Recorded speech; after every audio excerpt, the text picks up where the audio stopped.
अस्सलाम वालेकुम दोस्तों। आज फिर हम आपके सामने अपने चैनल मौलाना साजिद रशीदी पर हाजिर हैं और आज खड़गे जी ने जो कहा है योगी जी के बारे में कि भाई कुछ लोग गेरवा पहनते हैं, अगर सियासत में आना है तो खद्दर में आइए। ये बयान उनका वायरल हो गया और बीजेपी ने इसको उचक लिया। हालांकि अगर देखा जाए तो ये बात उनकी सही है। जो लोग ये कहते हैं कि भगवा शांति का प्रतीक है, उनको ये भी समझना चाहिए कि योगी जी भगवा पहनकर मुसलमानों के घरों पर किस तरह बुलडोजर चलाए हैं और कितने घरों को मुसलमानों के तोड़ा गया है। कानून को ताक पे रख के और संविधान को जूती की नोक पे रख के, मैं ये कहूंगा, हालांकि बहुत सख्त लफ्ज है, उसको जो है बिल्कुल नकार के जो है उन्होंने मुसलमानों के घर तोड़े हैं। और किस तरह से पुलिस की कस्टडी में अतीक और दूसरे मुसलमानों की हत्या हो जाती है। भगवा पहनकर अगर आप सीएम बन जाते हैं तो आपको उस भगवा का अपमान करने का कोई अधिकार नहीं है, अगर वो शांति का प्रतीक है, जैसा हिंदू धर्म के लोग मानते हैं। मैं भी मानता हूं कि देखिए, जब आदमी संत बन जाता है या मौलवी आलिम बन जाता है, उसके ऊपर बहुत सारी जिम्मेदारी आ जाती है। कॉलर साफ हो जाता है, कॉलर साफ होने के बाद हल्का सा छींटा भी उस पर नजर आता है। इसलिए योगी जी को चाहिए कि जब आप संत हैं, साधु हैं और उसी कैटेगरी से आप सीएम बने हैं, तो आपको चाहिए कि एक तो संविधान का पालन, जिसमें धर्मनिरपेक्षता है, जो सबको बराबर लेके चलने की बात है। दूसरे, आप धर्म को पालन करने वाले हैं, सन्यासी हैं, तो आपके ऊपर और भी जिम्मेदारी आती है। वेद, पुराण, उपनिषद, रामायण, महाभारत, गीता, जितनी भी धार्मिक किताबें हैं, कहीं नहीं लिखा है कि भेदभाव किसी के साथ करना चाहिए। बहरहाल हम इसी टॉपिक पर बात करेंगे। थोड़ा सा विलंब हो गया, देरी हो गई, उसके लिए माफी चाहता हूं। फाजिल भाई मेरे साथ जुड़े हुए हैं, मेरे भाई हैं, दोस्त हैं और बड़ी अच्छी जानकारी रखते हैं समाज के ऊपर, समाज में क्या चल रहा है, और अपनी आवाज को जो है बड़ी बेबाकी से रखते भी हैं। तो फाजिल भाई, मैं आपसे पहला सवाल ये करना चाहता हूं कि खड़गे जी ने जो कहा है कि भगवा पहनकर इस तरह की सियासत करना जो नफरत की सियासत है, अगर आपको सियासत ही करना है तो भगवा उतार दीजिए, चोला उतार दीजिए। इस बयान को आप किस तरह से देखते हैं, मैं आपसे समझना चाहता हूं। देखिए, ये लोग बार बार भगवा को जो है, भगवा एक रंग है और रंगों का कोई धर्म नहीं होता, रंग का कोई मजहब नहीं होता। और हम लोग तो भगवा से इतना प्यार करते हैं कि भगवा पहनते भी हैं और भगवा खाते भी हैं। हम तो पुलाव में भगवा डालते हैं, जाफरान डालते हैं, जाफरानी रंग बिरयानी बिल्कुल में। बिल्कुल इतना बिल्कुल। प्यार करते हैं कि हम जाफरानी रंग को खाते भी हैं। इन लोगों ने इतना संकुचित ये धर्म क्यों हो गया? क्योंकि इन्होंने नदियों का धर्म बता दिया, नहरों का धर्म बता दिया, खेतों का धर्म बता दिया, फसलों का धर्म बता दिया, यहां तक कि आईपीसी सीआरपीसी का भी धर्म बता दिया। अब इस जानवरों का देश धर्म बता दिया। सबको एकदम, आपसे बता, जानवरों का भी धर्म बता दिया। हम्म। अब बच गए बेचारे जज, high hmm. Court, supreme court, lower court के जज को कुछ दिन बाद ये कहेंगे कि ये हिंदू अदालत है, ये मुस्लिम अदालत है, ये सिख की अदालत है, ये उसकी अदालत है। ये बहुत संकुचित मानसिकता का प्रतीक है। और खड़गे जी ने क्या कहा, इतना उन लोगों को बुरा लग गया। ये बात इसलिए बुरी लग रही है कि इनको तो ये भी अच्छा नहीं लगता है कि कांग्रेस ने एक दलित को अध्यक्ष क्यों बना दिया। और अगर सरकार बिल्कुल। बनती तो 2024 में अगर कांग्रेस की मेजोरिटी आती तो खड़गे साहब को ही प्रधानमंत्री बनना था। सारे देश के मुसलमान 45 डिग्री टेम्परेचर में बाहर निकल के 2-2 घंटा लाइनों में खड़े होकर के इस देश में दलित प्रधानमंत्री बने। खड़गे साहब को प्रधानमंत्री बनाने के लिए निकले थे, कांग्रेस कांग्रेस की बात नहीं है। बिल्कुल। मसला हम पूरे मुसलमान की एक ख्वाहिश है कि हमारे देश का एक बार प्रधानमंत्री दलित बन जाए। क्योंकि इस देश के अंदर दलितों के साथ, आदिवासियों के साथ, पिछड़ों के साथ इतनी नाइंसाफी है और इनके धर्म में नाइंसाफी है। पहला ऐसा दुनिया का धर्म है जहां कहता है कि दलित, ओबीसी, एससी, एसटी अछूत हैं, उनका छुआ खाओ मत, उनको देखो मत, उनके पास जाओ मत, उनसे कोई रिश्ता मत रखो, वो आवे तो उनको भगा दो, उनको उनको मारो पीटो, उनका तिरस्कार करो। ये लोग 4 बजे भोर में जा करके स्नान करते हैं बाबा लोग। तो हमने पूछा कि एक आदमी ने पूछा कि आप लोग इतना सवेरे क्यों स्नान कर लेते हैं? तो बोले अच्छा होता। हमने कहा नहीं, अच्छा नहीं होता है। इसलिए स्नान कर लेते हैं कि उस समय सभी दलित, ओबीसी, एससी, एसटी और बनिया खास करके, जिसको तेली तमोली बोलते हैं, ये कि तेली तमोली, तो ये तो इसका तो मतलब छुआ छू खा नहीं सकती, तो अशुभ है, उसको देख ले तो इनका दिन खराब हो जाता है। इसलिए ये लोग 4 बजे भोर में जाके चुपचाप नहा के चले आते हैं कि किसी अछूत का कोई नजर क्या न पड़े। बोला आपने लास्ट में, क्या बोला फाजिल तेली भाई? तमोली बोलते हैं। तेली तमोली, और ये दलितों को अगर ये देख ना ले। अगर दलित इनको देख लेगा तो हाँ इनका हाँ। जतरा खराब हो जाएगा, ओ, पूरा इसलिए दिन खराब सवेरे हो जाएगा। स्नान करते हैं।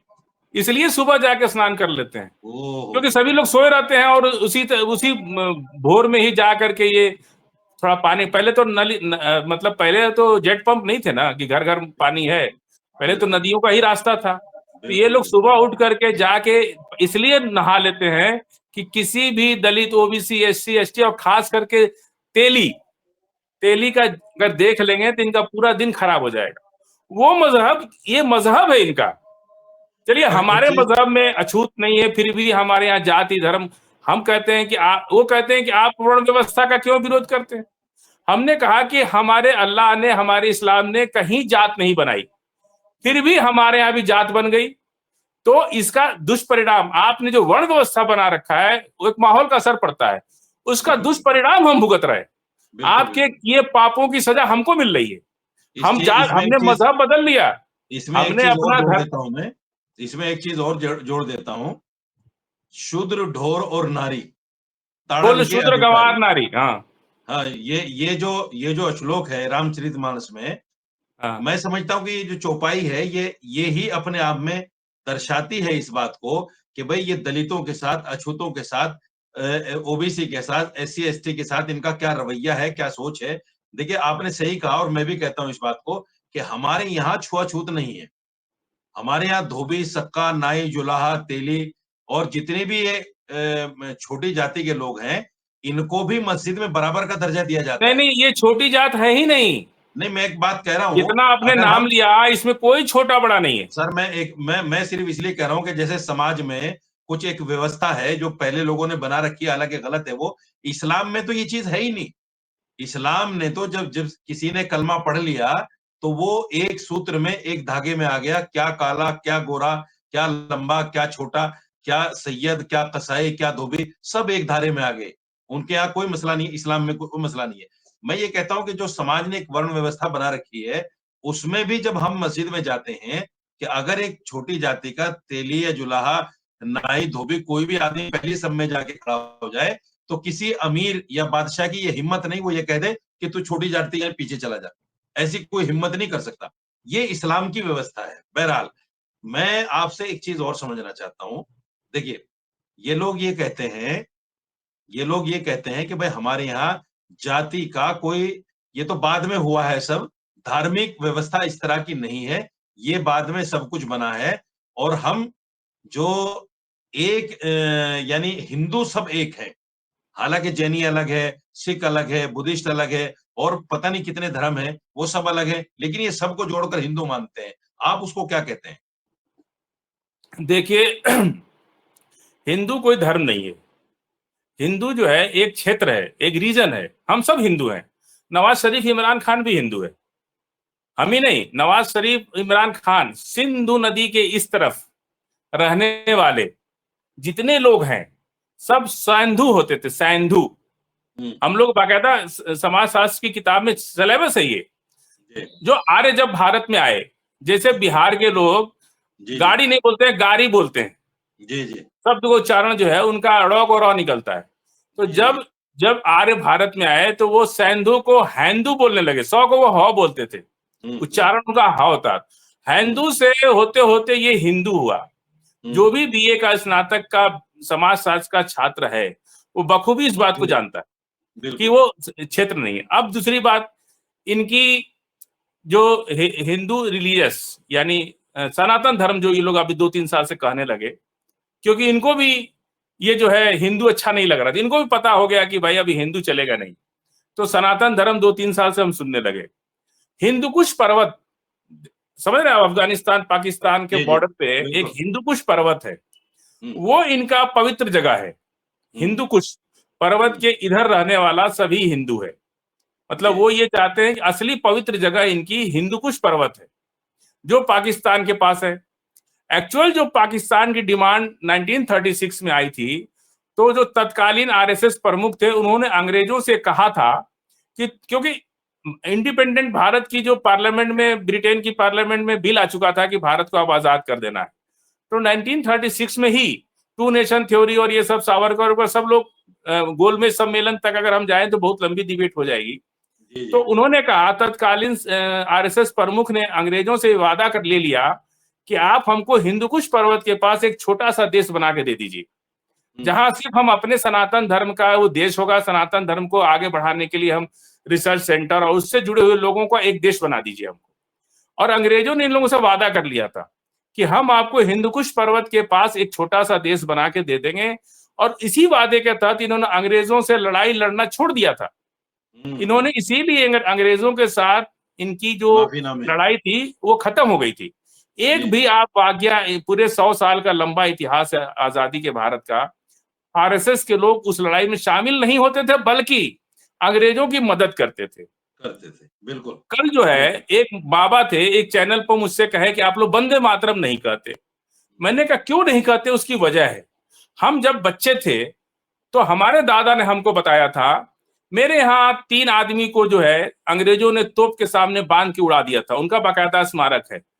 तो उस जमाने में वंदे मातरम लोग क्रांतिकारी एक दूसरे को बोलते थे, उनका कोड वर्ड था वंदे मातरम, क्योंकि टेलीफोन नहीं था, कुछ भी सिस्टम नहीं था एक दूसरे से बात करने का।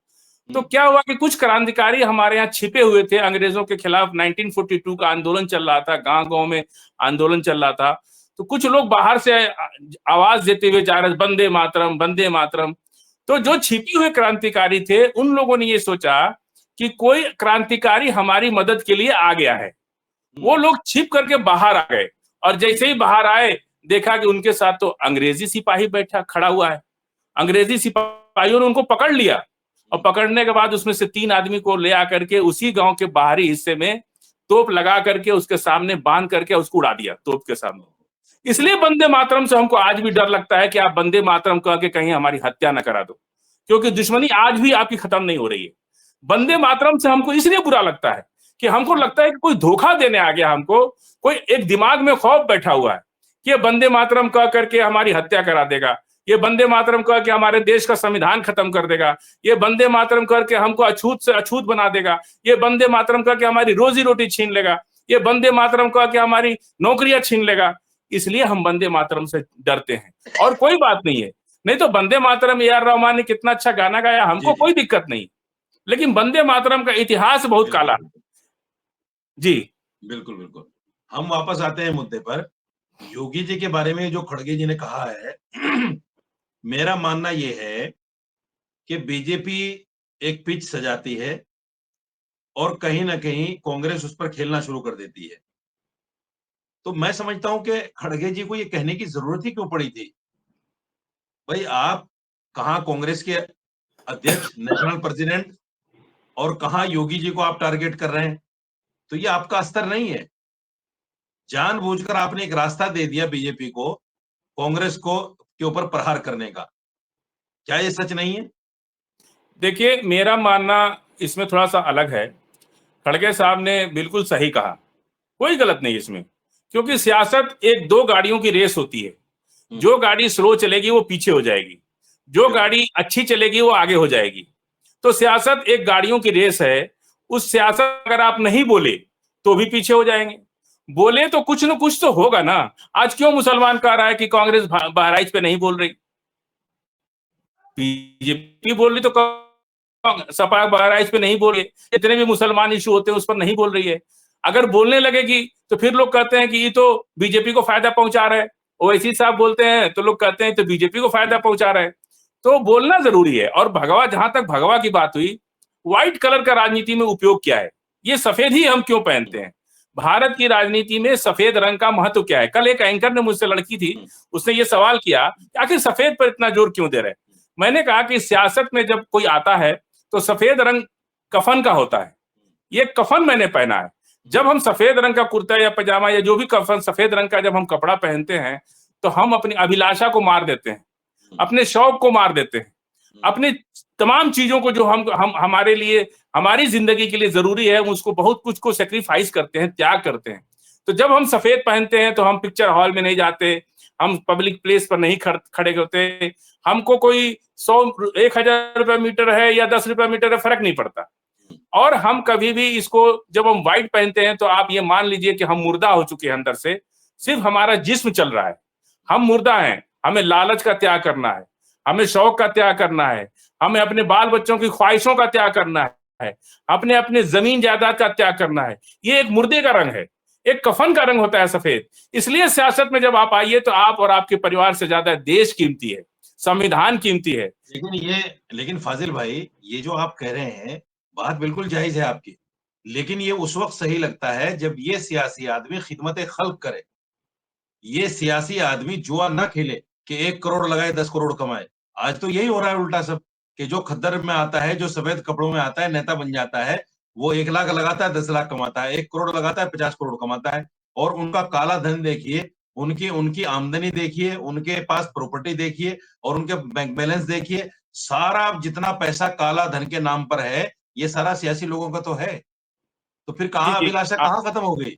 आपका कहना ठीक है, लेकिन एक आपने कभी ये परिभाषा जो मैंने आपको बताई नहीं सुनी होगी। हाँ, और नहीं, ये खिदमत खल्क के नाम पर अच्छी लगती है। हाँ नहीं, एक चीज बता दें आप, नकली मुद्रा जो होती है ना, इकोनॉमिक्स में एक थ्योरी है कि नकली मुद्रा असली मुद्रा को चलन से बाहर कर देती है। यदि मार्केट में बहुत ज्यादा डुप्लीकेट नोट आ जाएगा तो लोग असली को नकली कहने लगेंगे। तो ये जिम्मेदारी जो हमारे बुजुर्गों ने जिस तरह से सियासत को धर्म जात मजहब पर ले आकर के बेईमानी की 1 करोड़ रिश्वत का शिबू सोरेन पर आरोप लगा था, 1 करोड़ रुपए का। 1 करोड़ तो आज मुखिया कमा ले रहा है। और लंदन के अंदर एक 3-4 साल पहले एक मिनिस्टर ने सुसाइड कर लिया, उसके ऊपर $38,000 का करप्शन का चार्ज लगा था, सिर्फ $38,000 का। आज हम और आवाम जब वोट देने जाती है तो क्या देखती है, कितना खर्चा कर दिया, कितनी गाड़ियां है इसके पास, ये नेता अच्छा है कि अच्छा से मतलब क्या है, तो उसके पास धनबल है कि नहीं।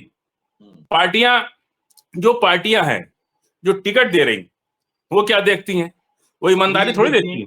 चंदा कितना देगा, चंदा तो छोड़ दीजिए, जब चीफ मिनिस्टर जब अपना मंत्रिमंडल बनाता है तो उन लोगों को चुनता है जो उसको साल में एक बड़ा अमाउंट दे ला करके अपने अपने डिपार्टमेंट से। बिल्कुल। और अभी एक किताब लिखा है एक आईपीएस ने कि जब कोई मिनिस्टर डिस्ट्रिक्ट में जाता है तो उस डिपार्टमेंट के जो डिस्ट्रिक्ट लेवल का अफसर होता है उसको सलाम करना होता है।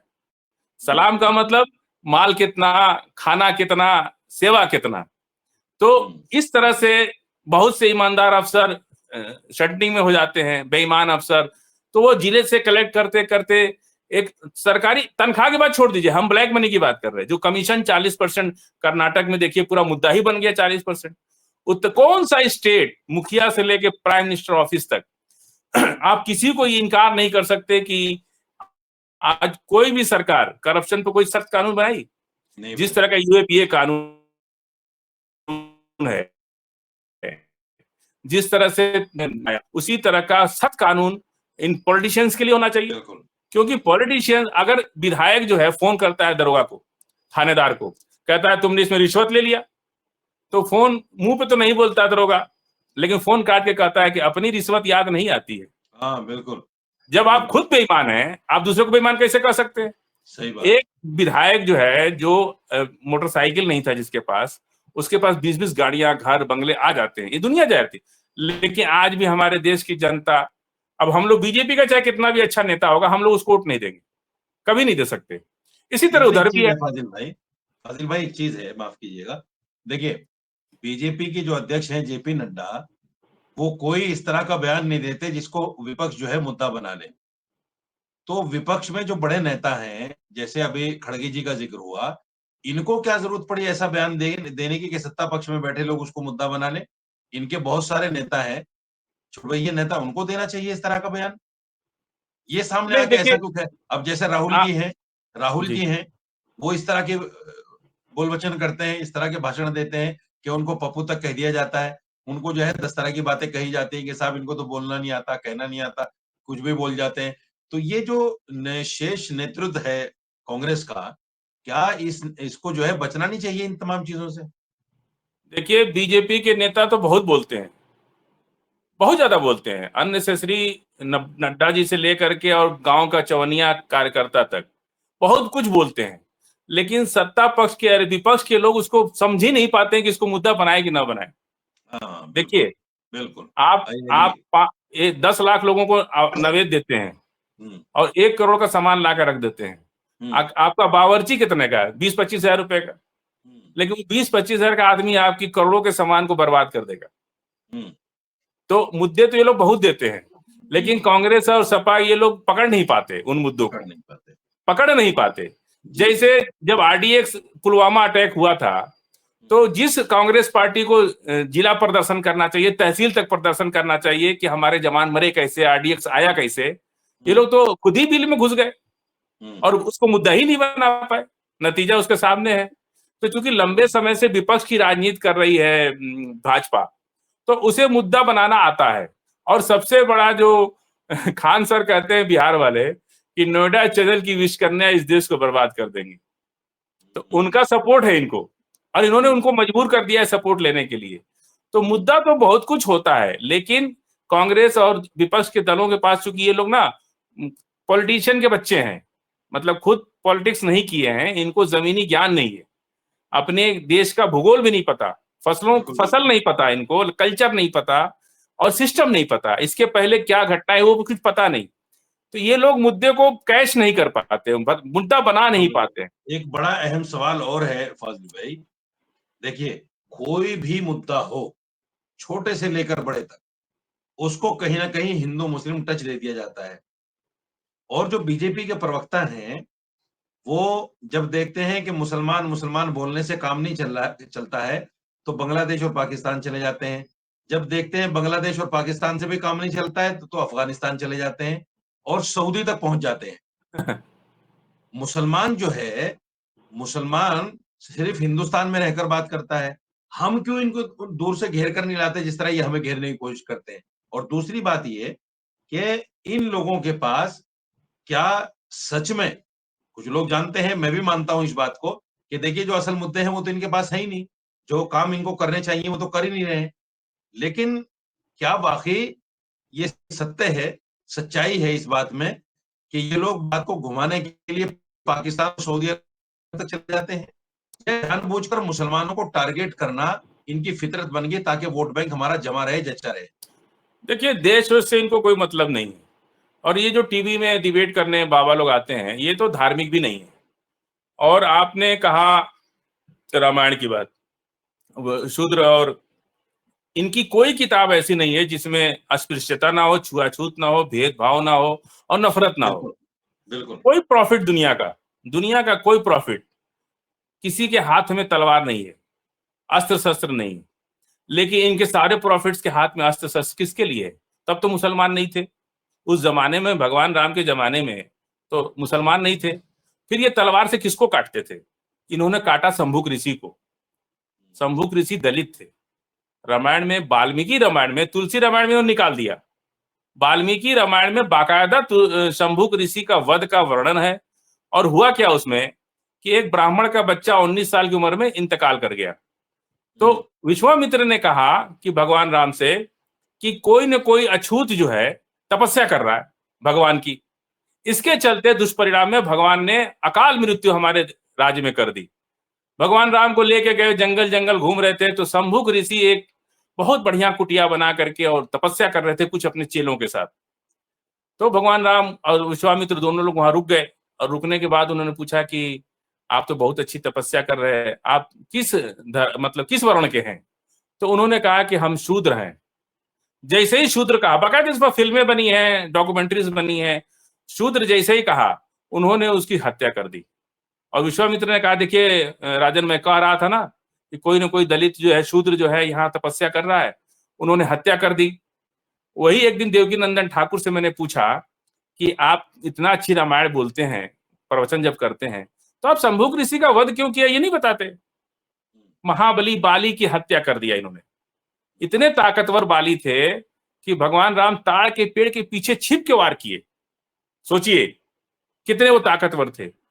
तो उस जमाने में जब मुसलमान नहीं थे, ये तलवार त्रिशूल किसके लिए था? शूद्रों के लिए, कि तुम अगर अधर्म का हमारा डिस्टर्ब करोगे तो यही तुम्हारे लिए अस्त्र शस्त्र है जिससे तुम्हारा सर्वनाश कर देंगे। प्रॉफिट्स दुनिया में जितने भी हुए हैं, चाहे भगवान तथागत बुद्ध को ले लीजिए, चाहे हमारे नबी हैं, चाहे ईसा अलैहिस्सलाम है, मूसा अलैहिस्सलाम है, जितने भी हैं, कोई भी शांति की बात करता है। हमारा तो काम, हमारे नबी ने कहा कि कोई एक थप्पड़ मारे तो दूसरा गाल दे दो उसको। हमने मारने पीटने की बात तो कोई भी नहीं करता है। लेकिन आप इनसे सिर्फ एक दिन डिबेट हुआ कि अकबर कैसे महान था। हमारे एक चैनल पर, डिबेट चैनल का क्या नाम था, वो पूछा कि अकबर कैसे महान था, प्रूफ कीजिए। हमको क्यों प्रूफ करना है? 108 उपनिषद है सनातन धर्म में। उस 108 उपनिषद में एक उपनिषद का नाम है अलो उपनिषद, अल्लाह उपनिषद।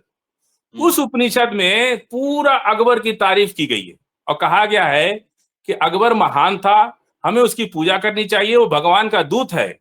और बेहतरीन पूरा उपनिषद अकबर की महानता से है। और एक भविष्य पुराण है जिसमें क्या नाम था, मीर कासिम 725 ईस्वी में जब मीर कासिम भारत में आए, भविष्य पुराण में कैसे जो है साधु जाकर के उनका पैर पकड़ लिए और कहे कि हमने अपने ज्योतिष से देख लिया कि आप ही विजयी होगे। सोचिए उस जमाने में। तो मेरा ये कहने का मतलब है कि जब अकबर बादशाह थे इस देश की और वो सेवा करते थे इस देश की, तब उनसे आपको फायदा लेना था तो अपने धार्मिक ग्रंथ में उनकी जगह दे दी। आपने अलो उपनिषद लिख दिया और उस जमाने में उनके चरण चुंबन करते थे। आज उनका आपसे उनसे काम निकल गया तो आज आप उनको गालियां दे रहे। क्यों गाली दे रहे भाई? एक आखिरी सवाल आपसे, जी, वो सवाल ये है कि देखिए योगी जी सीएम पद पर हैं, जो ऐसा पद है जो संविधान की शपथ लेकर सीएम बनता है आदमी। क्या योगी जी जो इस तरह के बयान देते हैं या इस तरह के कृत्य करते हैं, देखिए सुप्रीम कोर्ट ने बुलडोजर पर तो रोक लगाई, लेकिन सीएम योगी ने जितने घर तोड़े हैं उनको मुआवजा देने की कोई बात नहीं हुई। हालांकि एक घर जिसने पिटीशन डाली थी, उस पिटिशनर को तो 25 लाख देने का कहा है सुप्रीम कोर्ट ने, लेकिन बाकी जितने भी घर टूटे हैं मुसलमानों के, किसी को उसका मुआवजा देने की बात नहीं हुई। तो ऐसा आदमी जो सीएम संवैधानिक पद पर है, इस तरह की जो नाइंसाफी हो रही है मुसलमानों के साथ में, तो क्या ऐसे आदमी को संवैधानिक तौर पर पद पर बने रहने की इजाजत होनी चाहिए? देखिए अगर ये जमाना एक गुजरात में वो जो एनकाउंटर हुआ था मुस्लिम सोहराबुद्दीन, नहीं, सोहराबुद्दीन से पहले एक लड़की जिसका था, लड़की का नाम जहन में घूम रहा है। हाँ तो मेरे जहन से निकल गया। तो वो इनकाउंटर में पूरी गुजरात सरकार घिरी, वो जमाना कांग्रेस का था और सुप्रीम कोर्ट तक वो एक इनकाउंटर लेके पूरी सरकार हिल गई थी, गृह मंत्री जेल चले गए, सब कुछ हुआ। अब हालात ऐसा है कि सबसे पहले इन लोगों ने जुडिशरी को प्रभावित किया। अब 91 वर्शिप एक्ट सुप्रीम कोर्ट में पेंडिंग है। अगर जुडिशरी के हिसाब से अगर निष्पक्ष किया जाए कि हम अगर निष्पक्ष न्याय के साए में अगर हम जी रहे हैं, तो एक दिन में फैसला हो जाना चाहिए कि 91 वर्शिप एक्ट लागू है तो कोई भी केस नहीं चल सकता। तो रोज रोज जो ये केस चलता रहता है वो खत्म हो जाता। फिर जुडिशरी का एक अपना तरीका है भारत में, कम से कम ऐसी जुडिशरी है जहां आपको लंबे समय से लड़ना पड़ता है। आप जो अपील करेंगे, आप पानी मांगेंगे तो पानी देंगे, खाना नहीं देंगे आपको, खाना मांगेंगे तो पानी नहीं देंगे। जुडिशरी का एक सिस्टम है।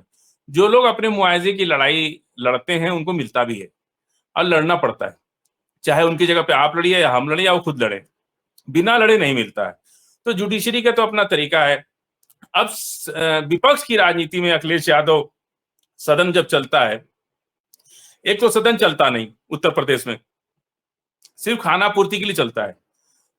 पूरे जो है सदन में आप उठा के देखिए 3 दिन 4 दिन में तेरा बाप ऐसा तो तेरा चाचा ऐसा, तू ऐसा, ये बहस चलती है विधानसभा के अंदर उत्तर प्रदेश में, जैसे अंताक्षरी खेल रहे हो।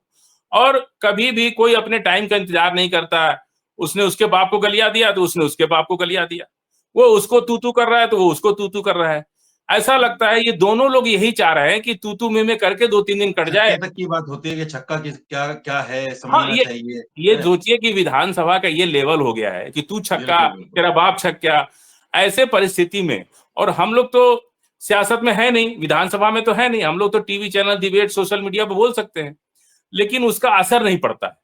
अब बिल्कुल बिल्कुल। ग्राउंड जीरो तक, जब तक कि मुसलमान, अच्छा मुसलमान की समस्या क्या है कि मुसलमान को सियासत का शऊर सिखाया नहीं किसी ने 70 साल में। मैंने कई बार देखा है कि एजिटेशन में हम लोग तो तमाम पार्टियों, चंद्रशेखर जी के साथ और जनेश्वर मिश्रा, मुलायम सिंह यादव, सभी लोगों के साथ काफी सीखने को मिला।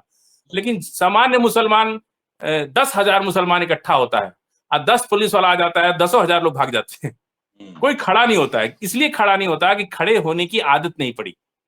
कहते हैं ना कि आप धीरे धीरे, एक जनेश्वर मिश्रा हमारे यहाँ के रेल मंत्री भी थे, वो जनेश्वर मिश्रा ने एक बात कही थी कि आपका गाय जो है ना बछड़ा जन्म दे, समझ रहे आप, गाय जो है जिस दिन बच्चा को जन्म दे, उस बछड़े को रोज उठाओ।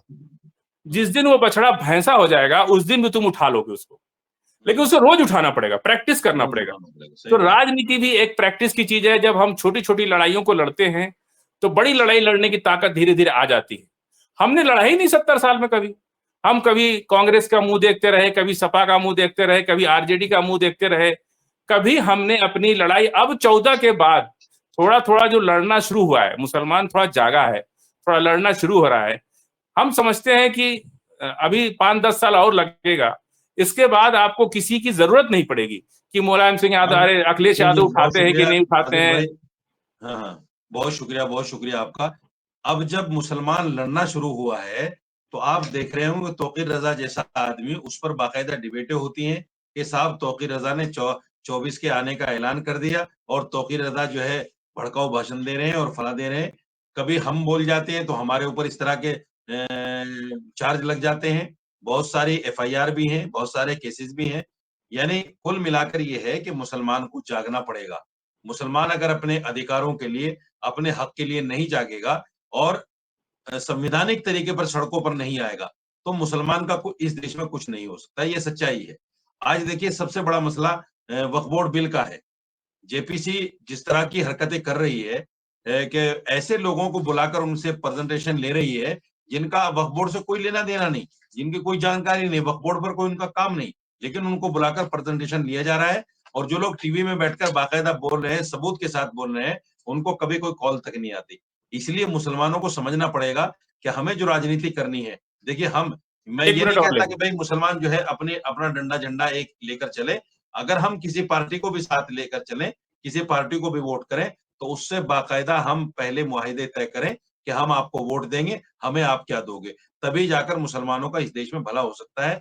नहीं तो हर पार्टी मुसलमान को अपनी बपोती समझकर इसी तरह से इस्तेमाल करती रहेगी। बहुत बहुत शुक्रिया फाजिल एक भाई। नहीं, एक छोटा सा, जी एक जी सेकंड, 2 जी सेकंड और लेंगे। जी जी जी एक जी ना जी वक्फ काउंसिल ऑफ इंडिया है देश में, भारत जी। सरकार की संस्था है। हाँ बिल्कुल बिल्कुल वक्फ बिल्कुल। काउंसिल ऑफ इंडिया में एक सीनियर आईएएस अफसर होता है, वो जी जी। 2023 से ही जगह खाली है, जगह कोई खाली, है ही बिल्कुल। नहीं।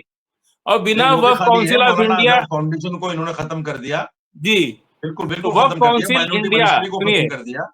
वक्फ जी जी। काउंसिल ऑफ इंडिया के बिना रहे बिल भी आ गया और बिल्कुल जेपीसी भी बिल्कुल कठिन हो गई। उसको बिल्कुल बिल्कुल। रिप्रेजेंट कौन किया? जी जी।